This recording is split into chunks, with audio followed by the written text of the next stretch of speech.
So the other side of the equation, and I think this dovetails perfectly into some of your research, is the cost, right?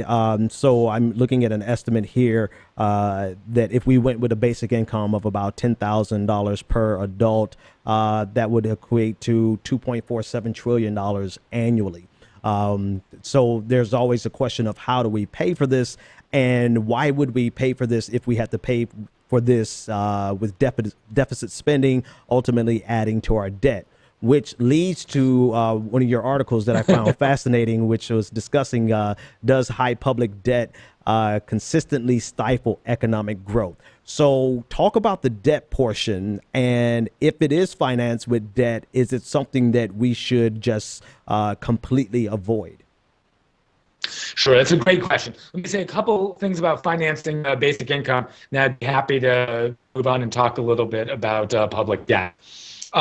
So where is this money going to come from? So the numbers, $2.5 trillion sounds like an enormous amount of money. We actually live in a very, very prosperous economy. I mean, what's remarkable is how much stuff the economy, how much goods and services the economy produces every year, and how little of that has accrued to working people in recent years. So there's a lot of room. It is not really demanding debt or deficit. It's really demanding a more equitable distribution of a growing product. So that's one remark. Okay. Second remark, I think this is really worth thinking about. One of the most successful existing basic income guarantees, it's not on the scale that we're talking about, it's about one-tenth the size, is that the state of Alaska operates what's called the Alaska Permanent Fund, which is a payment on the order of slightly more than $1,000 per person, again, per man and child. So if you had a family of four, you receive about a $4,000 annual payment from the state of Alaska if you live in Alaska. And that money is a piece of the royalties on Alaska's oil revenue. So it's, from the sale of a natural asset, a piece of that is given to Alaskans just for being Alaskan. You don't have to work. It's not payment for a service rendered. It's a claim that Alaskans have on the massive natural bounty of Alaskan producing oil. Oil has other problems. We can talk about that some other time. But there are ways that universal basic income could be funded as a natural asset dividend. So, for example, we could introduce carbon taxation, which would probably be very helpful. Unlike the oil fund in Alaska, carbon taxation might be very helpful for constraining climate change. But it's also going to create a large pot of money. And you can see companies are already sharpening their knives, thinking that they might get a slice of that for themselves. Well, another thing that could be done with that pot of money is it could become the revenue base for a basic income. It could be distributed again to people just for being people, and it would make this potentially enormous contribution to family well-being. So that kind of carbon tax revenue recycling could be a revenue source for a basic income guarantee. So I just throw that out there as a way to think about maybe doing this without incurring any deficits or debt. But you did ask about deficit and debt, and that is an area where I've done research. I guess I come from a basically Keynesian perspective that it's actually very important for governments to run deficits and thereby increase their debt when the economy is slack. And to my mind, our economy remains very slack. Right. I think it was, we had a disaster in 2008 over the last 8 years or so. But even before that, we were running an economy that was just too slack. And you can see that in high youth unemployment rates, pockets of unemployment, parts of the country that have chronically high unemployment, parts of our cities that have chronically high unemployment. We could simply run a much hotter economy. We'd have to run deficits to do it, but we would grow very quickly. And my prediction is that the debt would not grow that fast relative to GDP, because we'd be putting more people to work, would be creating incentives for companies to increase productivity. So we could run deficits, we could run the economy much tighter, many more people employed, without much of an impact on debt. I'll pause. And much of the impact in terms of debt or debt to GDP ratio or debt generally.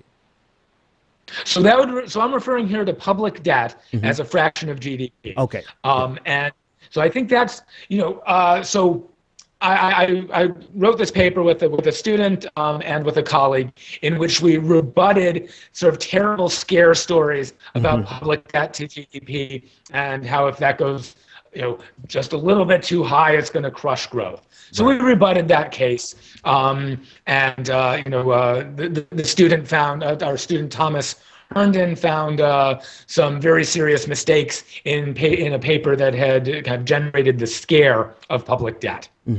That said, I do not believe that public debt can rise infinitely and endlessly. I think that it's important to think about how big public debt becomes. It's important to think about what the public debt is run up for. So if we're running up a public debt because we're educating people better, because we're taking care of our health, and that's going to pay because we're rebuilding bridges and roads, or even better, building a green infrastructure or a smart energy grid, that is debt that is wisely taken on. That's not a problem. That's easily going to pay for itself. If it's public debt that we run up building up a war machine or something like that, or giving really large tax cuts to rich people, that's not a sensible public debt. That's probably a bad idea to take it on, even if it doesn't create an enormous drag, which is really, I guess, what our paper discovered, is that you do not get an enormous drag from public debt. There's no disaster level. It's not a number we really have to keep our eye on very carefully.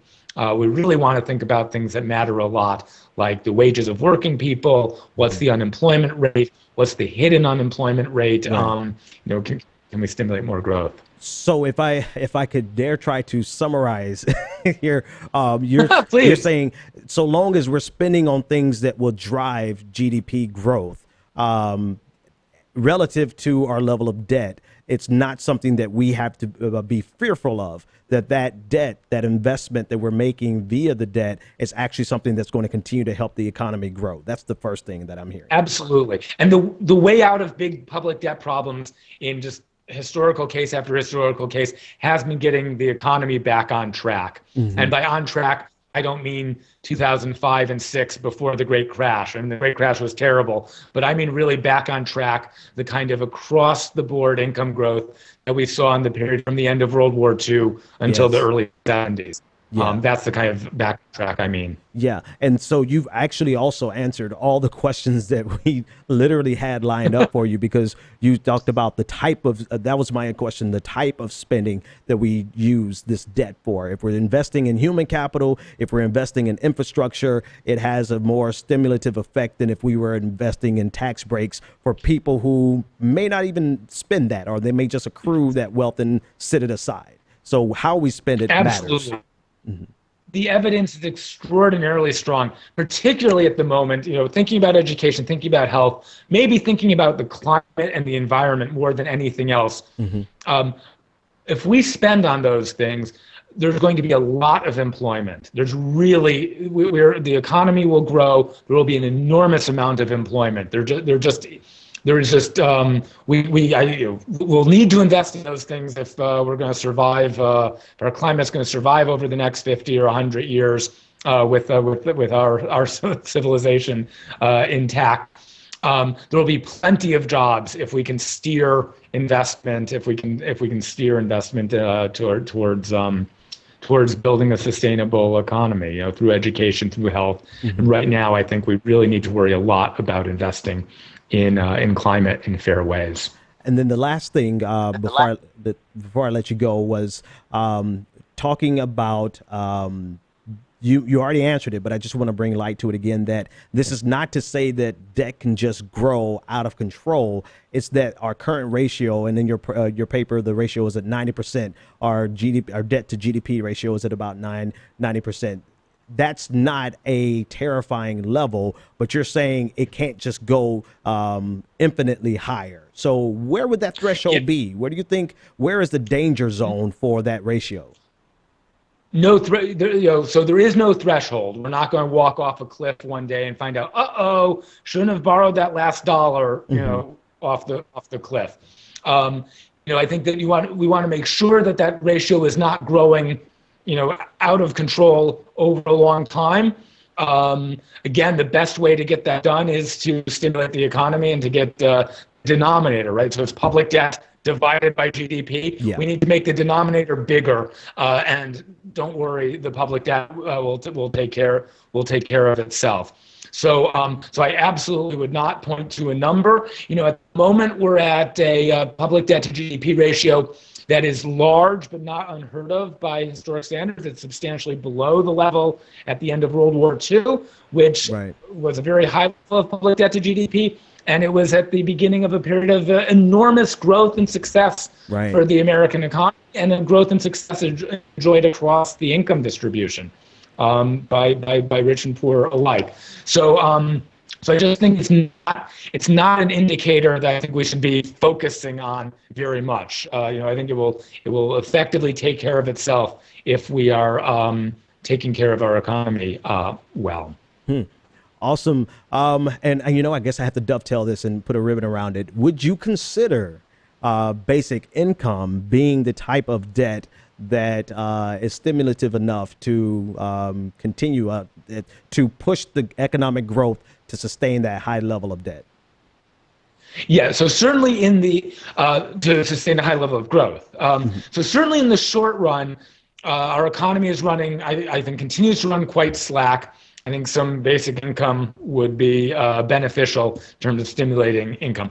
I think in the longer run, the idea of basic income really is more about kind of our values as people and the kind of jobs that we want to be working in. The idea that we want to put pressure on employers to offer better jobs than they have been. The idea that we want to free people from the tyranny of bad work. I think most people would like to work and would like to work at interesting jobs that kind of make full use of our capacities as human beings. Probably not as many hours as many people work.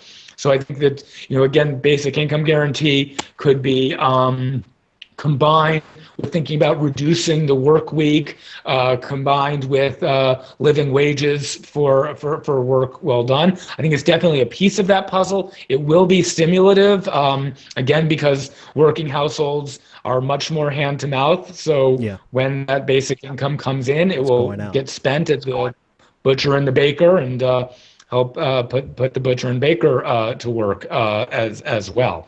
So I think it can play a piece. It can play a piece in that. I do think we also need to think about what's the sustainable basis for it. I don't necessarily think it should be debt funded over long. Yeah. In the short run, debt funded is great. I mean, when you need to stimulate a sagging economy.